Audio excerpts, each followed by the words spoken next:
It is my pleasure to welcome you to the Africa America Institute's 10th Annual State of Education Conference. My name is Felicia Penting, and I'm the President and CEO of AAI. Over the years, we've explored questions of diaspora identity, the climate crisis and repair, and the future of African higher education through conversations with scholars, journalists, authors, practitioners, and policymakers. This year, in partnership with Howard University and Boston University, we follow a new path, the Gold Road. Our State of Education series is rooted in a simple truth, that the self-determination of Africa and the diaspora are inextricably linked. A rigorous generative understanding of Africa's history illuminates that connection. By following the Gold Road, we traced how West Africa has shaped the modern world, and we reclaim history as a compass that helps us understand who we are, where we come from, and how we navigate an ever-changing world. We began this conference a decade ago, drawing inspiration and evidence from our archives. And while the Gold Road offers special insight for educators, this gathering is open to all. Welcome, and thank you for walking this road with us. My name is Vanessa Oyugi, and along with Brenda Randolph, I serve as the co-director of the Center for African Studies at Howard University. This year's State of Education Conference draws inspiration from the Gold Road website, a project initiated by our center in 2018. In 2020, the Boston University African Studies Center joined us as a partner in this project. A term coined by my colleague Brenda Randolph, the Gold Road reframes global medieval history by placing Africa at the center of the world economy, highlighting the role of gold and West Africa's contributions to art, architecture, learning, and governance.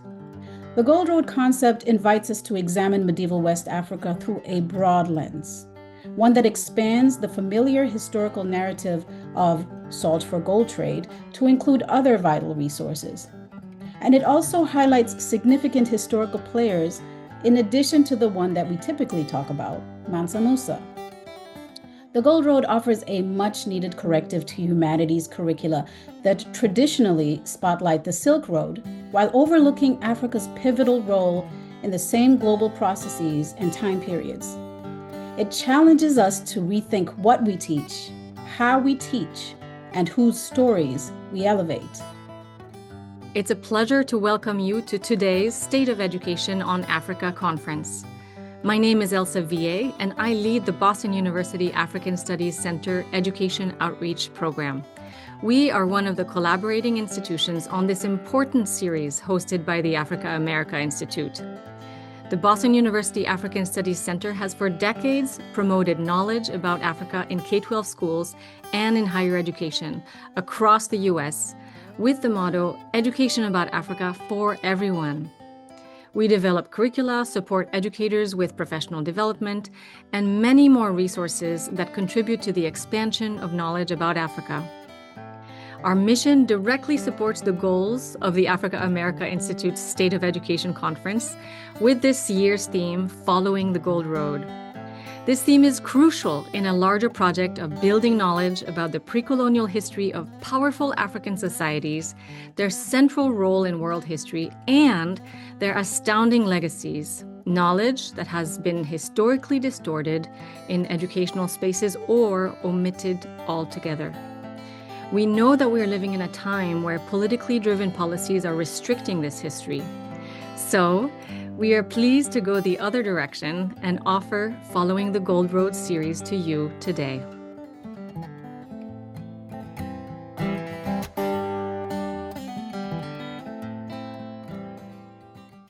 Good afternoon, everyone. Greetings in the new year. My name is Mike Gomez, and I'm going to discuss medieval West Africa for the next 20 minutes, more or less, and then I look forward to the conversation I'm scheduled to have with Professor Madina Thiam. I want to thank President and CEO Felicia Penting for inviting me to participate, and so hopefully this will be a generative session. I'll have something to say that it will be of use to you, I am now going to try to share my screen, and I do hope that I am successful. All right, fantastic. I think we're good. So we're going to be talking about medieval West Africa, in particular the Sahel, or the Sahel as is anglicized. And I want to begin with an introduction, and I want to say that in examining medieval West Africa, what we see, it gives us an opportunity to examine an area of West Africa that is in rapid development. There are all kinds of innovations taking place politically, socially, culturally, um, specifically with respect to such categories as race and slavery and ethnicity and caste and so forth. And so this is a moment in which the region is in economic and political ascent toward the end of which, or rather toward the middle of which, we begin to see the emergence of empire as a political development in the region. We also see that this is a moment in which, or period in which, the region is connected to both El Maghreb or North Africa and Egypt, and by extension other parts of the world. That is to say that this is not a region that is isolated, but it's becoming ever more deeply involved and will influence and impact developments elsewhere outside of West Africa. So altogether, this belies this general impression that the African continent is one in which there's just nothing happening. It's uninterrupted stasis for millennia. Now, of course, the larger society remains ignorant of the African past, or indeed it denies that there is such a thing as the African past. Whereas what we're going to talk about here exemplifies West African cultural creativity, in that what we see is a region that is filtering ideas coming in from North Africa, Egypt, and elsewhere, and reconfiguring those ideas and influences, right, in order to reach an accommodation with what is orthogonous to the region. And so we see this with respect to agricultural expression,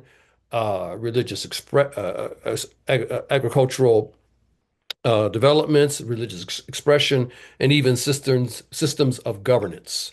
That is to say that what develops in West Africa may borrow from here and there, but it becomes uniquely West African in many, many ways.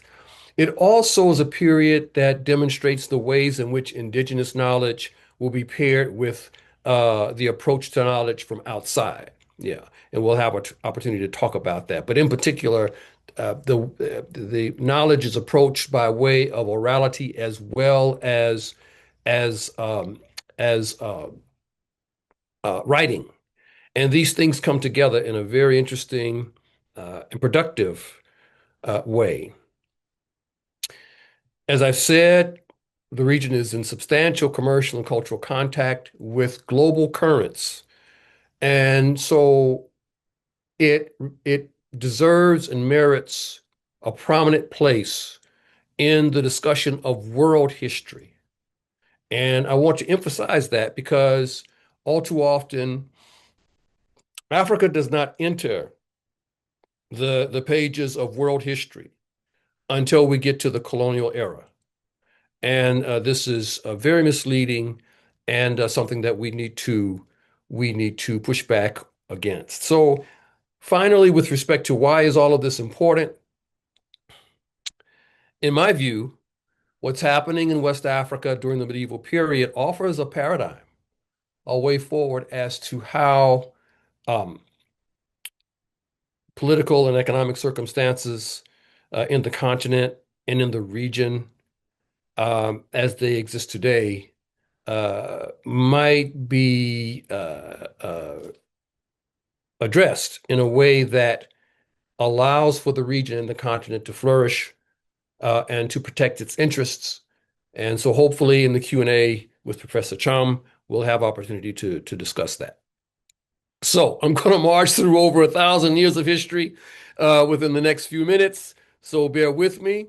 Here's a map that basically more or less represents the spatial dimensions of these three entities, Ghana, the spherical polity in the middle. It is surrounded by this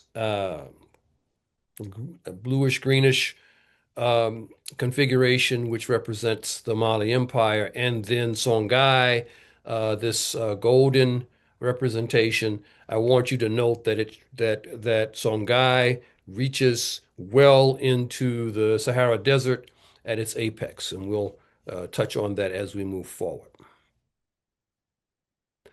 With respect to sources, as I've alluded to, for this very long period, we have oral and written sources, and these sources are different. They center different principal figures for different audiences. Their purposes are radically different. And so we have to try to take all of this into account as we attempt to understand what is the relationship between these sources. As such, there are early metaphorical accounts. These early metaphorical accounts will give way to externally written accounts as well as traditions that are internal that will describe events in much more specific and concrete detail. And then what we see is the rise of domestically written chronicles in the 15th century, completed by the 17th century. There is some controversy about this, about which we might have a conversation subsequently. But what I want to say as well is that, at least in my analysis, the emergence of orality in which history chronicles are entrusted to professional cast groups or griots um, is not necessarily something that develops prior to these domestically written chronicles. So we can have a conversation about that. By way of overview of all three entities, Sunjata will found the Malian Empire in the 13th century. And we see under the legendary Mansa Musa, who's in power from 1312 to 37, West Africa, in my view, is at its pinnacle. With Mansa Musa, Islam will be embraced emphatically. Musa will break with his predecessors in building mosques in key cities, and he lays the foundation for Mali's reputation as a Muslim land. Now, I know that there is fatigue with respect to Musa's Hajj or pilgrimage and so forth, and all of this gold transfer. I will not emphasize that. But Musa is much more, there's a lot more going on with Mansa Musa with respect to how the history of the region unfolds. And so his contribution is considerable. And so I will talk about that. Under Mansa Musa, we see that Mali will unify the region's three major river systems, the Niger, the Senegal, and the Gambia rivers. And so West Africa becomes deeply integrated into a trans-Saharan trading network of untold value. Continuing by way of overview, the 15th century will see a dramatic shift in the political center of gravity from from Imperial Mali to Imperial Songhai. And so actually back to Gao Kikiyu, that is Kukiya, that's misspelled. My apologies. That should be Kukiya. And we see the rise of the controversial leader Sunni Ali, who's in power at the end of the 15th century. He will be overthrown by a trusted lieutenant, Muhammad Touré, who will become known subsequently as Askilaj Muhammad. We'll talk about him. And so that's all that's all history that we know about by way of the oral and written traditions and chronicles. But I want to underscore here briefly that prior to all of this, we have significant urban development. Before Gao and Ghana in the 14th century of the Common Era, the first cities are, uh, are in evidence as early as 500 before the Common Era. By 800 CE, Gyeonggi is a cosmopolitan site with a population that, together with its satellite sites, form an urban cluster of nearly 50,000 people, which is highly significant for this period of time. The eastern Niger buccal town of Gao is the site of secondary copper processing, and it is occupied some 1,500 years before Gyeonggi. By 800 of the Common Era, we see a number of urban centers dotting the Middle Niger. So, what we know about with respect to so-called civilizational discourse, these discourses tend to diminish Africa, but it's largely through the archaeological and linguistic record that the early history of West Africa is unfolding. And so I want to note that. Mm.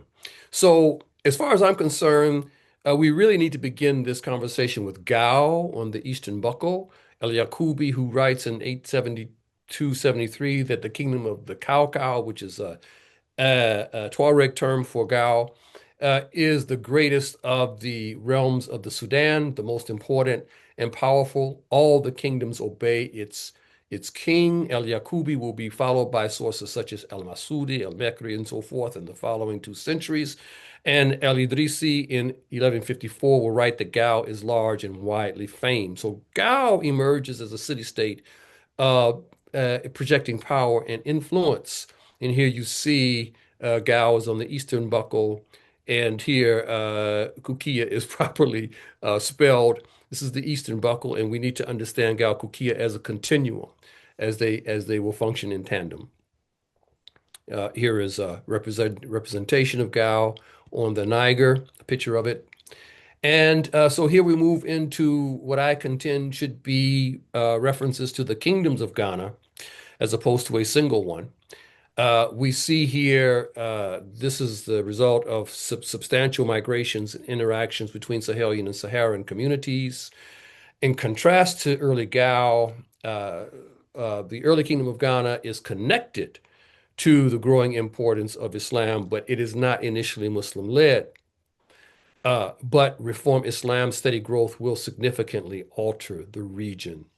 And from the outset of the written accounts, Ghana is identified with gold. Here is a representation of that. And um, uh, this is a discussion here. What I want to simply point out here is this talks about the early development of what becomes Ghana, focusing on the town of Kumbi And Nehemiah Levzion argued long ago that the term Wagadu, which emerges from the oral traditions, and Ghana, which is used in the Arabic sources, and Kayamaga, which we find in the domestic chronicles, are all referring to the same political entity. And so I think that's right. And so we understand Ghana as the land of the Soninke, the southernmost Mande-speaking population. They are under the Cisse, the royal family. The Tuaregs will refer to them as the Wangara. That's the term that you will see in the chronicles. Once they disperse, they will be referred to as the Jula, which is a term which simply means merchant, or the Maraka in some places. And so here is another representation of Ghana. This is Kumbi Saleh, ruins from Kumbi Saleh. And this is a discussion of this PowerPoint. Here's a discussion of the ways in which Ghana is situated relative to trade coming from North Africa and from the Atlantic coast. And so you have salt coming in exchange for gold.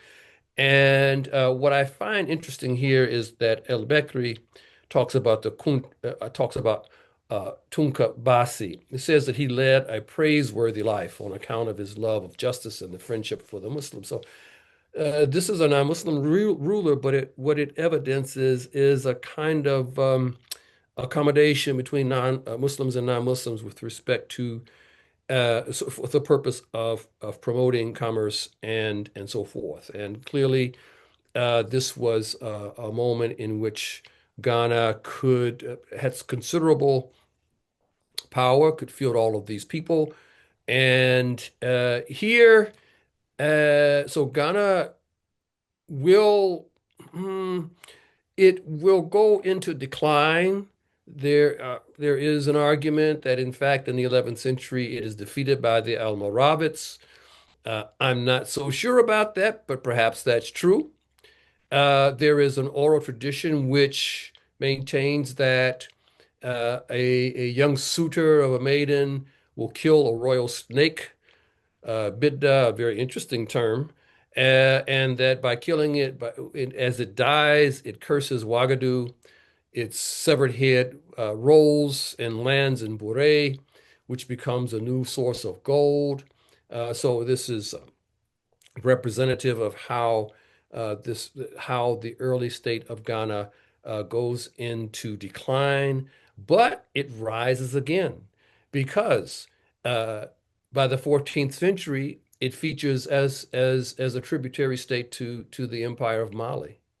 So Ghana will experience a very long existence as multiple sequential kingdoms from 300 of the current era to the end of the 11th century as a non-Muslim state, then as a reform Muslim state until the first third of the 13th century, and then as tributary to Mali for another 200 years. No single regime. And so this is an area that uh, continues on for over 1,000 years. Here are Almoravid coins, which were made out of Ghanaian gold. And so now I move to Imperial Mali, and uh, the principals here are Sunjata and Mansa Musa, 13th century figure with Sunjata, Mansa Musa in the 14th century. We are all aware of, or you should be aware of, what's referred to as the Epic of Sunjata. There are a number of oral traditions which concern Sunjata.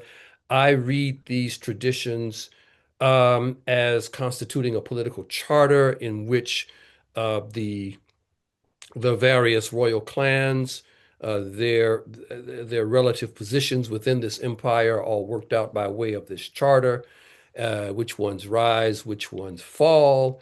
And so you can see here that Mali is this extensive empire stretching from the from the Atlantic Ocean in the west to the eastern Niger Buckle in the east, and from the forest in the south to the desert in the north. So this is um, an enormous stretch of territory. Another map here, and uh, what shall I say here? What we have in the various stories about Sunjata is that he is in this struggle with Sumanguru or Sumaru, the leader of the Susu. He will emerge victorious, in particular at the Battle of Krinda around 1233, and then we begin to see the uh, the the the rise of Mali as an empire under the Keita clan. What's interesting about the Keitas is that they claim to be descendants of Bilal ibn Rabah, the first Muadhin, companion of the Prophet. And as opposed to others, in particular the Sise of earlier Ghana, who do not claim to be who claim a different descent, put it that way. And so here are the our griots with the Balafon. We don't have time to discuss that too much. What can I say about Musa? Mm, that you don't know about? Um, this Hajj was critical. It was critical to Musa uh, maintaining power. It appears to, he will then become the favorite. What's interesting about this, very quickly, is that the oral traditions, for the most part, focus on Sunjata. It is the external Arabic sources that focus on Mansa Musa. And as a consequence of the Hajj, he will acquire iconic status all over the world over. He is probably represented in this 1375 Catalan Atlas created in Mallorca. The point I want to make is that this Hajj, it required a lot of planning, a lot of effort, a lot of resources. Here is just a one section of the Catalan Atlas, which seems to represent Mansa Musa. He travels with thousands of people, all, from West Africa into Cairo. Um, the chronicles maintain that before he enters into Cairo, he spent some nights under the pyramids, just bringing together these two iconic representations of Africa. He will return from Hajj with the barakah or blessings of the Hajj, and uh, and so he really elevates West Africa, and he will enact a number of reforms once he comes to West Africa. Uh, I note here, however, and we can talk about this, that this is a splendid, sizzling pilgrimage and so forth. But the problem here is one that as far as I'm concerned, Africa continues to wrestle with, and that is to say that uh, the fundamentals of transregional exchange did not change. Financing and routes outside of West Africa remained under the control of trading partners. And of course, this will only intensify once the region engages with Europeans who are moving in with the knowledge of seafaring. But we can talk about that. The other point I would like to make is that Mansa Musa's pilgrimage takes place about 25 to 125 years too soon because it's prior to the development of gunpowder weapons, and had West Africa uh, been made of had West Africa had access to these weapons, our history may have unfolded very, very differently. By the time Songhai reaches its height 200 years later, it would appear that Songhai was unaware of gunpowder weapons, and which will lead to its defeat by Morocco in 1591. This is very curious because if we just move a bit to the east into the Lake Chad region, Kanem Bornu, they did have gunpowder weapons at this time, so it's a bit puzzling. But I want to once again reiterate that Musa is largely responsible for Mali emerging as a trans-regional cosmopolitan state. It's under Mansa Musa that Timbuktu and Guinea rise as centers of learning. It's under Mansa Musa that students are sent north to North Africa to study, and then they return and will lay the basis for uh, uh, places like Timbuktu, Jinja, and so forth, emerging as very important centers of learning. Here is the famous Jinni Mosque. And so we get to Songhai, also spelled differently with an AI as opposed to an AY, also pronounced Songhai, depending upon where you are. Mali will continue well into the 17th century, but in diminished form. But the 15th century will see the shift of power the political center of gravity, east to Songhai and back to Kukia as the capital under the controversial leader Sunni Ali.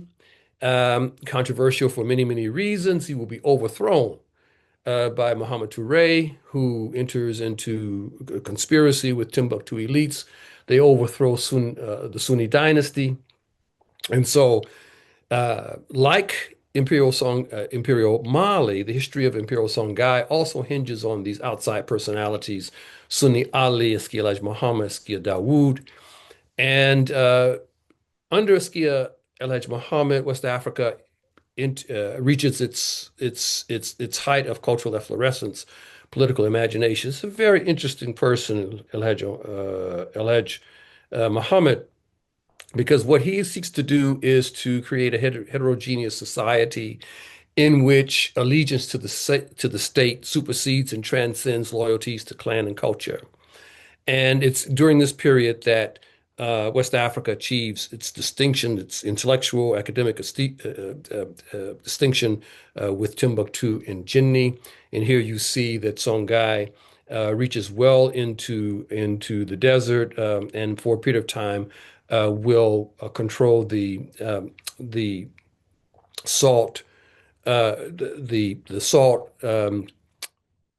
Tagaza, which is centered in the Salt region, and will stretch as far east as Agadez.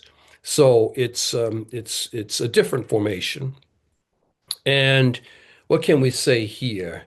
Under Eskilaj Muhammad, there's an emphasis on urbanity, reconnecting with states, luminaries in the central Islamic land. Some of that had been lost once Mansa Musa dies and is succeeded by Mansa Suleiman and so forth. Yeah, so a return to cosmopolitanism. And what we see here is that the various ethnic groups, such as the Songhai, the Halbular, and the Mande speakers, Keltamashek, and so forth, begin to reorient their allegiance away from their particular groups and communities to Songhai as a state. And we see that this is an extensive state. You have the figures here before you. Eskil Muhammad will also have to make the Hajj in 1496 because he has no right to the throne. And so he will need the barakah of the Hajj in order to reign. And so here is a rendition of Timbuktu by Heinrich Barth in 1858. Very interesting. Here is the Gingereber Mosque in Timbuktu. Another photo of that mosque. Here is a page from a Quran that was bought in Fez in 1223. It was removed from the Ahmed Baba Center or Institute in Timbuktu for safety in 2012. And this is just a representation of just an enormous cache of manuscripts that can be found throughout West Africa. With respect to Songhai's end, you have this so-called Moroccan invasion of 1591. It comes at a time when Songhai is enfeebled. There's a lot of infighting among the royals. They're killing one another, running each other into exile, and so forth. And the Moroccans who are interested in directly accessing West African gold in their fight with the emerging Portuguese and Spanish states, they will decide that they want to directly control the source of gold. They send an invasion. 1591 is the second invasion, actually, invasionary force they send. And actually, we refer to this as a Moroccan invasion, but when you read the sources, there are a lot of Europeans who are involved in this invasionary force. It's led by a Spaniard, Jaudar, who is described as a short, blue-eyed eunuch. The Battle of Tondibi takes place in 1591. We have descriptions of that fight. Thousands of people are involved. But this firepower, the superior firepower of the Moroccans carries the day. There's an eyewitness testimony of someone referred to as the anonymous Spaniard. And he says he describes the Songhai archers as valiantly bending the leg and they fasten it below the knee, rendering them immobile.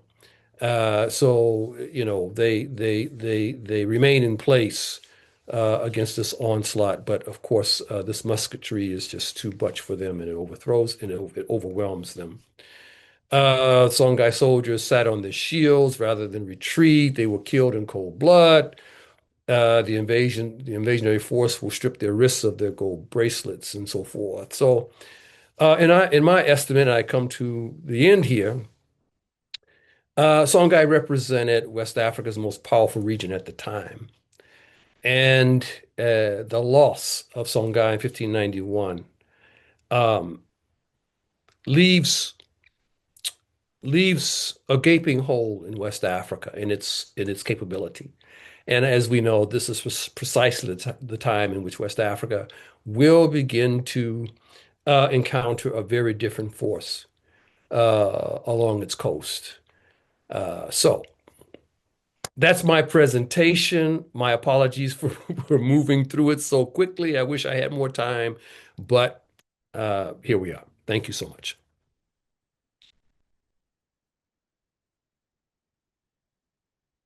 I will stop sharing my screen and turn it over to Professor Cham. All right, thank you very much, Mike, for running us through so much history in so little time. Yep. And I want to thank the organizers, of course, from the Africa America Institute, from Howard University, Boston University, all the partners, as well as the audience that has joined us today and the audience that will join us later. I want to remind everyone who's in the audience that we do have a Q&A that we will go through. So I want to encourage people who have questions about any aspect of the presentation from Professor Gomez now to just start putting your questions in the chat, and we'll do our best to go through as many of those as we can. So please start right now putting some of those questions. And before we jump to these questions, I just had a few questions myself and a discussion that I would like to have with my dear colleague and mentor, Professor Michael Gomez. The first aspect that I would like us to bring the attention back to is to really make sure that people understand the depth of the history that you're talking about, because it can be very easy to flatten the past when we're looking back. And so it's important to remember that some of these first cities and settlements that we start seeing emerging in West Africa, in that region of West Africa, in the time that you discussed, that happens 1,000 years before Mansa Musa goes to Cairo and to Mecca. 500 years before his pilgrimage, you already have in Djenné, one of these cities, like a significant settlement, I think with roughly like 10,000 people at least that we know living in those cities. And that's my first question to you. Can you walk us through a little bit to zoom back in that early period and specifically explain to us the significance in that early period of that region of the Middle Niger? How come, among all those regions in world history, how come you're able to see the development of this history so early on, given the environmental factors, given the migration factors? What is going on in that region, and what is so specific about this region that helps explain the development of these settlements, of these cities, so long before the histories that we know more commonly about, such as Mansa Musa? Professor Cham, that's an excellent question. I don't know that my answer will be satisfactory. My sense, however, is that the region represents. Okay, so this is a moment in time in which the region that is to say, what we're now calling the Sahara or the Sahara, which means desert, is expanding, contracting, expanding, contracting. And so consequently, you have populations moving through this area. And they're moving in response to these expansions and contractions, and they are engaging one another, interacting with one another, intermingling with one another. And so, as a consequence of this movement, um, I think in the interactions of these multiple populations, I think it provides a kind of dynamic, right, for the region, and consequently, there's a lot of innovation, and there are opportunities for trade networks, right, to develop. And so, um, I think that this explains it. I think that this has a lot to do with just the energy and the vitality of the region. Now we look at the region and there's a lot of desiccation and so forth, but that wasn't always the way it was. And so um, I think that the interaction, the sharing on the part of these multiple communities um, explains the dynamism that went into the founding of these polities. Sorry, not these polities, but these towns, and the emergence of urbanization. Now, so my apologies to you, Professor Cham, is that if that's not, adequate, but that's what comes to mind initially. What really strikes me is that we knew nothing about this until the archaeologists began to dig and dig and dig, and we begin to see, oh, this region is just filled with all of these towns and cities long before there's any discussion of it. And this is something that, as historians, I'm still, as an historian, and something that I'm sure you appreciate as an historian, as a rising historian, a brilliant historian. Um, it's frustrating because as historians, we work with documents, we work with materials, and those documents and materials represent um, represent um, represent not necessarily walls, but they represent, what is the word I'm looking for? Um, Points beyond which we cannot venture because we don't have the evidence to venture. We can't venture, we can't speculate. And it's very frustrating to me because, for example, with respect to Sunjata, the written record says very little about Sunjata. Very, very little. In contrast, with respect to Mansa Musa, the internal chronicles say very little about Mansa Musa relative to what the external chronicles have to say. And so this has led me to, I mean, I've been given a lot of thought into why West Africa has chosen to represent or not represent its past in these ways. I don't know that I have the answer, or the answers, but I'm thinking about it. And it's a great thing to highlight because so several things with what you just said, right? The first one having to do with the role of archaeology, the huge role that archaeology can play. Something that makes me think about is even before archaeologists start digging and uncovering this vast, vast archive of a past life, past urban life in West Africa that we did not know much about. People in the region know about this. Like I'm thinking that at the time of Mansa Musa and later as the centuries go on, at the time of Sonia Ali, people just walking that landscape of the Middle Niger, of the inland delta of the Niger, this vast floodplain area that creates so much life. People see, like in the Fulani language, there are references to the Toge, like these ruins that people know about, ruins of villages that are in the region where you can very easily run into terracotta figures, you can very easily run into ruins, all these signs of a past life.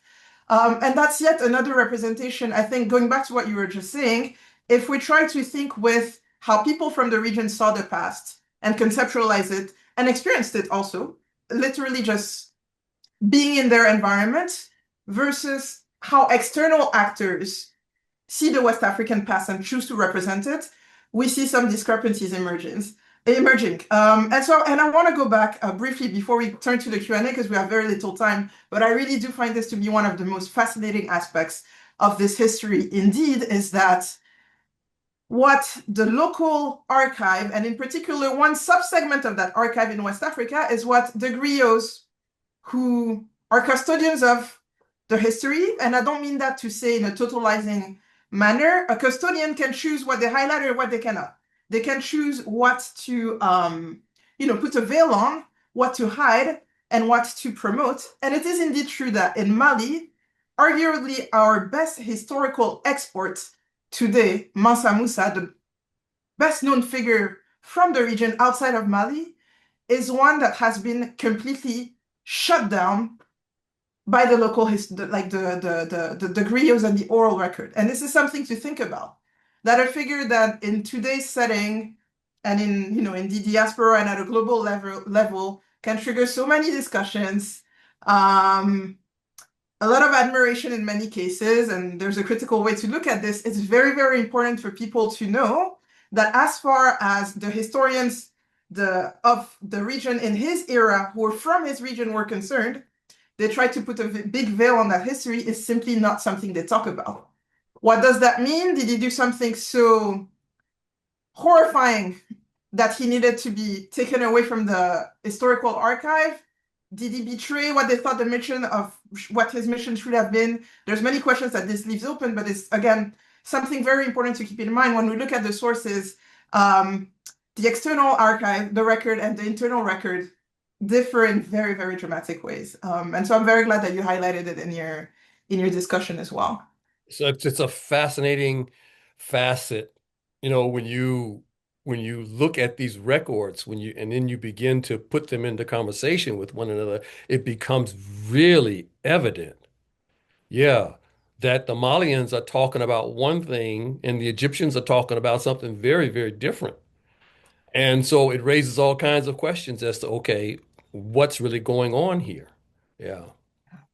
I see a lot of questions in the Q&A already, and so I think we should start getting through some of them, keeping in mind that we have limited time. So one of them that I see from an anonymous attendee is to ask, can you recommend good sources to know more about any of these three societies underneath the ruling class, such as diplomats, academics, influential families, so on and so forth? Hmm. So not so much a focus on the ruling classes, but are there sources that allow us to know more about what we might say ordinary people? You might want to try. Well, that's hmm. Well, yeah, because all of the sources, whether they're written or oral, tend to focus on principles. Um, Oral traditions beyond Sunjata, which is really the traditions that concern Sunjata, are really, really refined. And you just don't see that type of refinement elsewhere in the continent.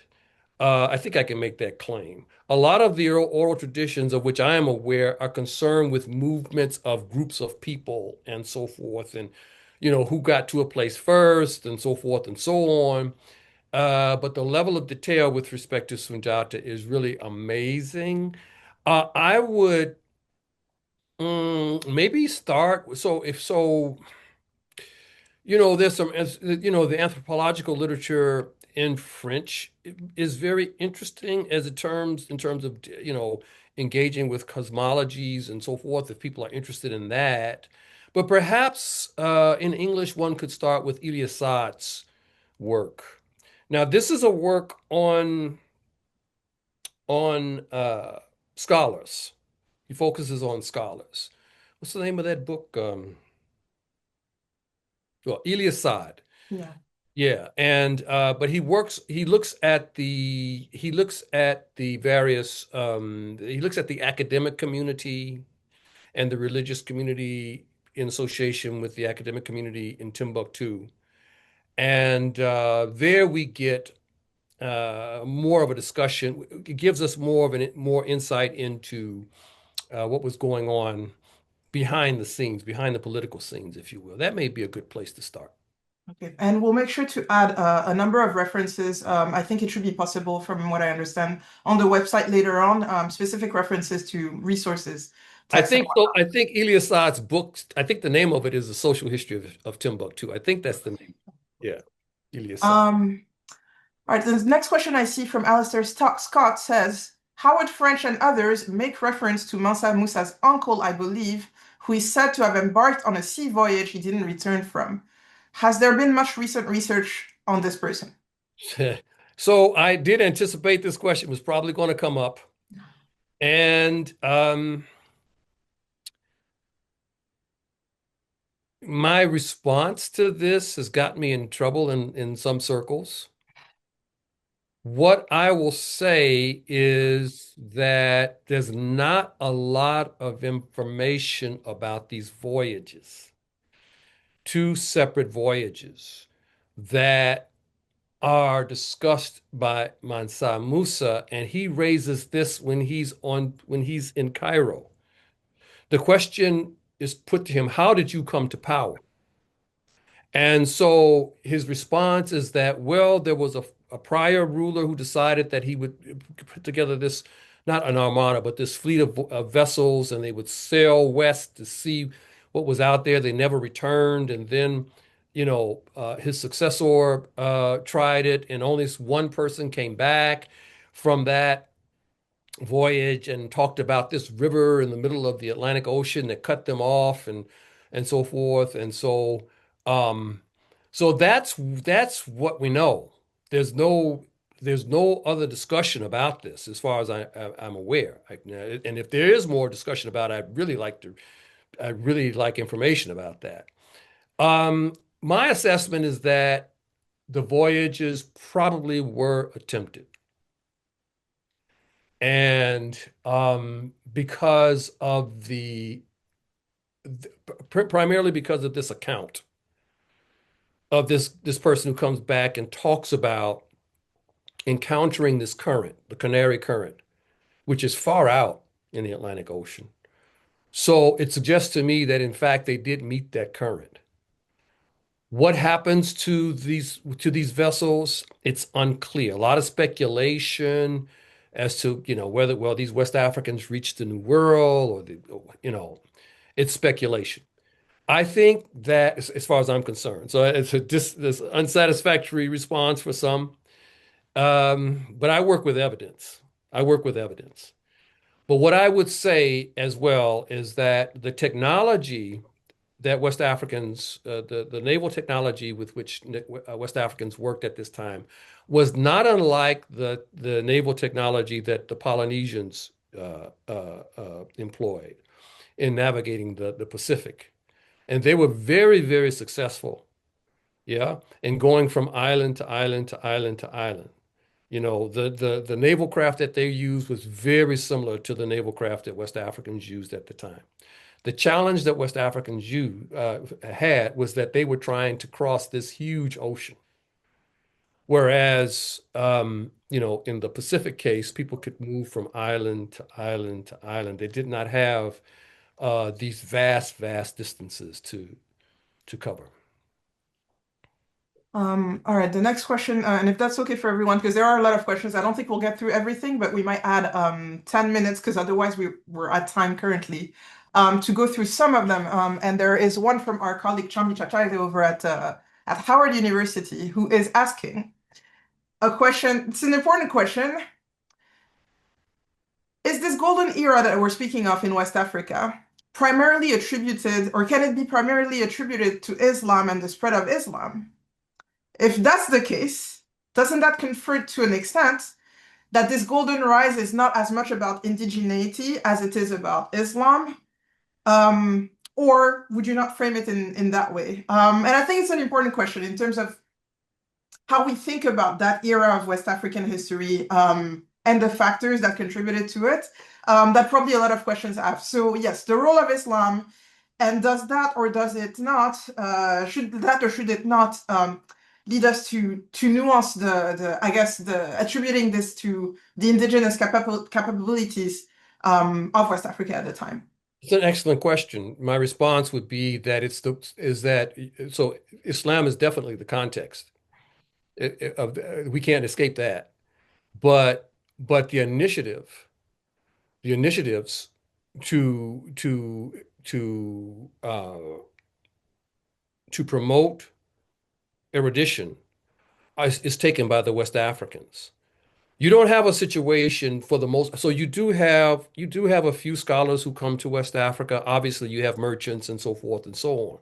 But the tradition of erudition begins in West Africa, and in particular, so you and this is the and so Mansa Musa has we have to credit him with being the person who begins to initiate this tradition whereby he's sending young Malians to Fez, et cetera, Wakala, in order to study. They come back and they establish these centers, okay, of scholarship and erudition. It's very clear when you read the chronicles. It's very clear. You can see the isnads.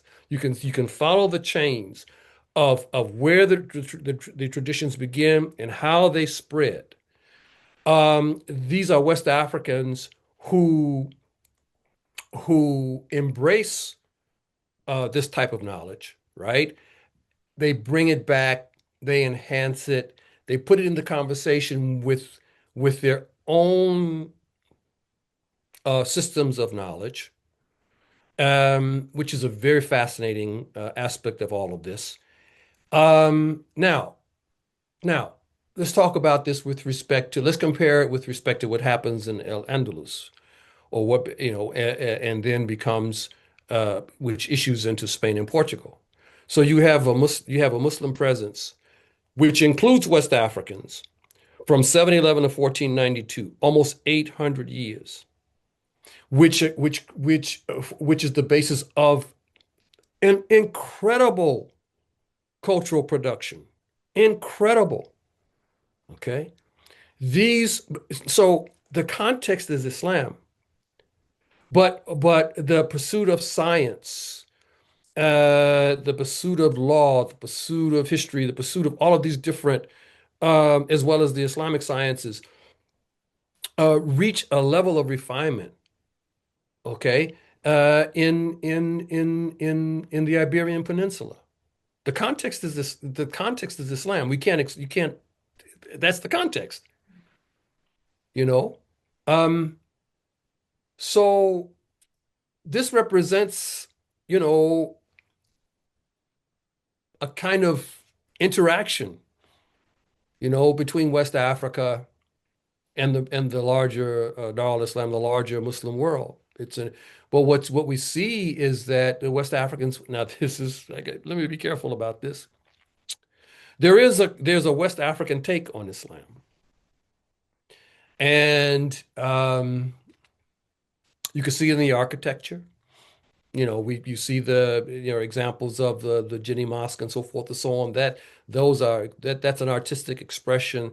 That's that's an expression that you don't see anyplace else. It represents uh, West African values with respect to what is beauty, what is architecture, and so forth. And one could say that the same thing is happening with respect to knowledge and the creation of knowledge. Yeah. Um, all right, I will take so the next question from Yurka Huggins. How are you working with African educators, universities, and ministries of education to disseminate this important history to empower the African youth as well as those in the diaspora?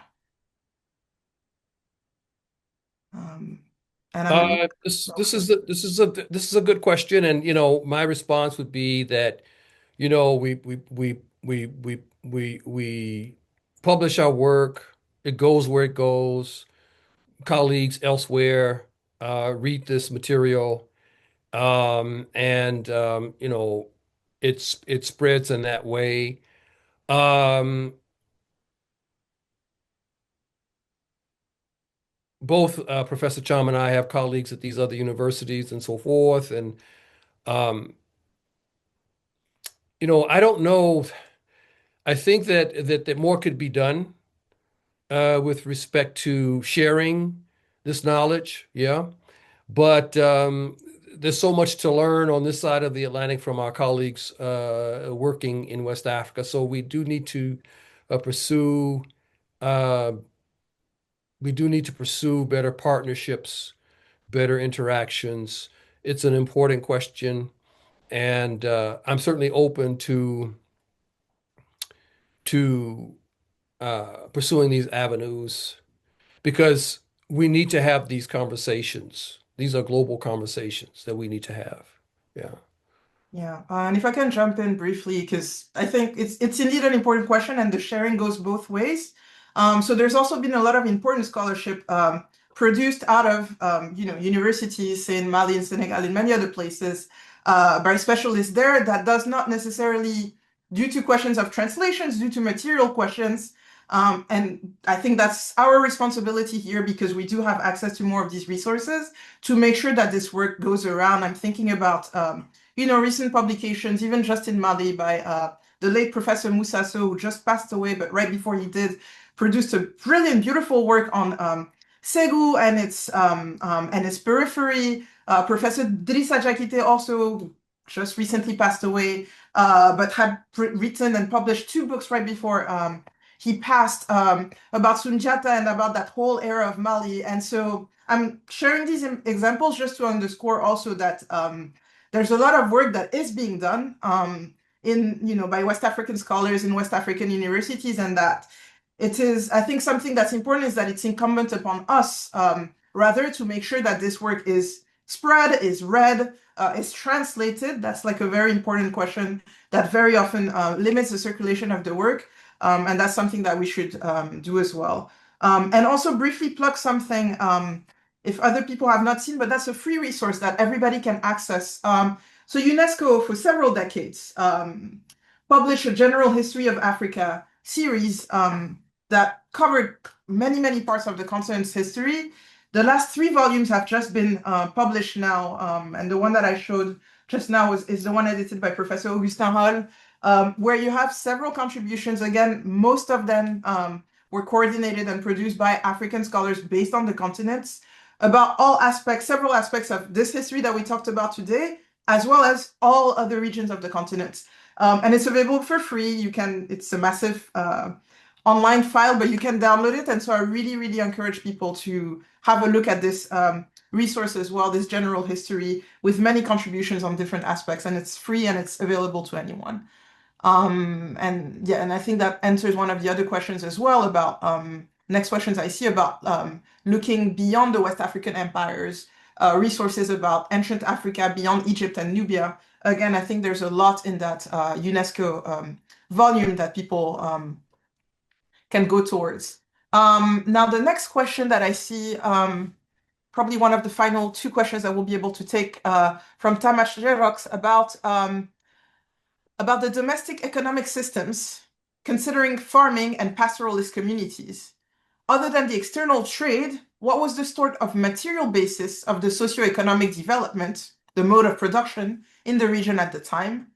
And also in terms of this connection between external trade and domestic economy, where to locate the institution of slavery? This is a big question.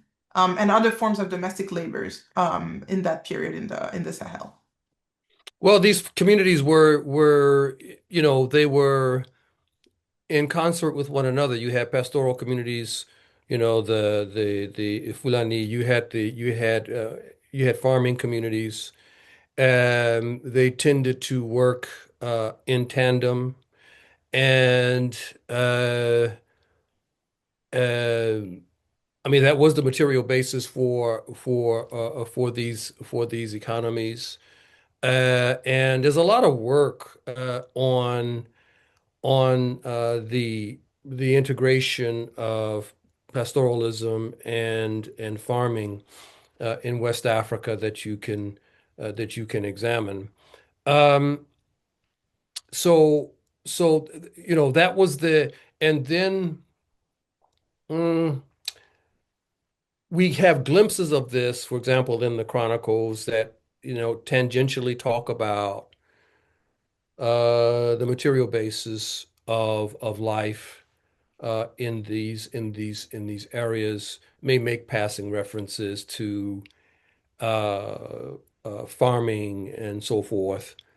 Um, with respect to slavery, because we're moving quickly, uh, well, this is a so we've got to we so I think that we have to understand the institution of slavery as something that's evolving and in connection with trans-Saharan and transoceanic systems.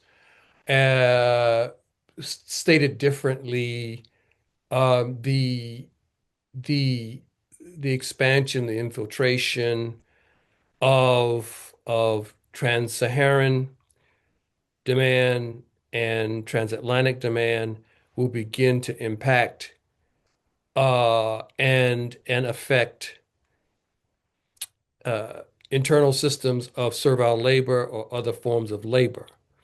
Now, this is an interesting question because, as we know, you had a free population, peasants who were pastoralists or farmers. You had caste groups, that were involved with like the griots or the iron workers and so forth. It was just a very different. The society was very, very complex. Slavery existed, but I'm not sure that slavery existed in the form that existed in the West. There are a number of very important permutations. We come across very interesting references to people who were ostensibly enslaved, who had authority over free people. We run into instances of people who were purportedly enslaved who owned other slaves. We run into examples of people who were, in control of latifundia, large areas of farming, you know who were technically the slave of this person or that person. So I try you know, I try to engage with this and come up with a very different definition of slavery as it pertains to the region. But without question, so you had different forms of non-freedom, if you will. I'm not so sure that the servile rank, that the numbers of the servile was very large prior to, because the trans-Saharan trade in particular initially will create a demand for captives. And by and by, that demand will begin to be met.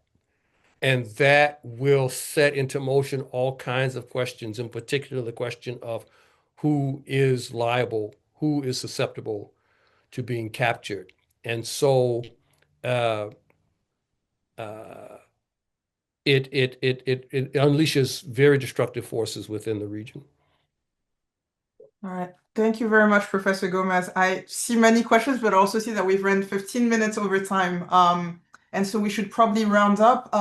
We'll make sure, I'm gonna keep tab of many of these questions, and we'll make sure to try to share resources as we can. I think it should be possible on the website later to address a number of these. But very interesting questions and discussion in the Q&A as well. There was a lot that could be touched on. From everything that we discussed today, it was a long stretch of history. So again, I want to thank everyone for bearing with us and being patient. And I'm sure some more will be addressed in the sessions as well that are taking place tomorrow and the day after. I saw Professor Falungom here in the audience, and he will illuminate us as well about other forms of, history recording and writing in West Africa through the huge archive that he's uncovering. So the discussion will continue. But yeah, thank you very much. Mike, for this discussion. Again, it was very illuminating. And another reminder to people as well to make sure to have a look at Professor Mike Gomez's book, African Dominion, that covers as well this whole period of history, ranging from early Gao all the way to through the end of Songhai. And I think we'll leave it at that and we'll close the session. Yes, Michael Gomez, please go Just ahead. very quickly, I would also thank you so much, Professor Chum. I wish we had more time. My apologies to all of those who have questions. I would encourage everyone to revisit the work of my mentor, Boubacar Bari, who really establishes the vision for all of this. He establishes the vision for all of this. And in his work on history, he's making the argument that that contemporary West Africa should go back to that moment in its history in which these communities were connected. Yeah. And the point I would make here is that that Mali and Songhai represent, I think, the future of West Africa in bringing these communities together, yeah, and dispensing with what are colonial demarcations and moving toward a better future. So that's what I would say. Thank you very much, Mike, and thank you everyone again for attending. And I personally, and I'm sure many people look forward to the rest of the conference and the other discussions that will take place tomorrow and the day after. Thank you.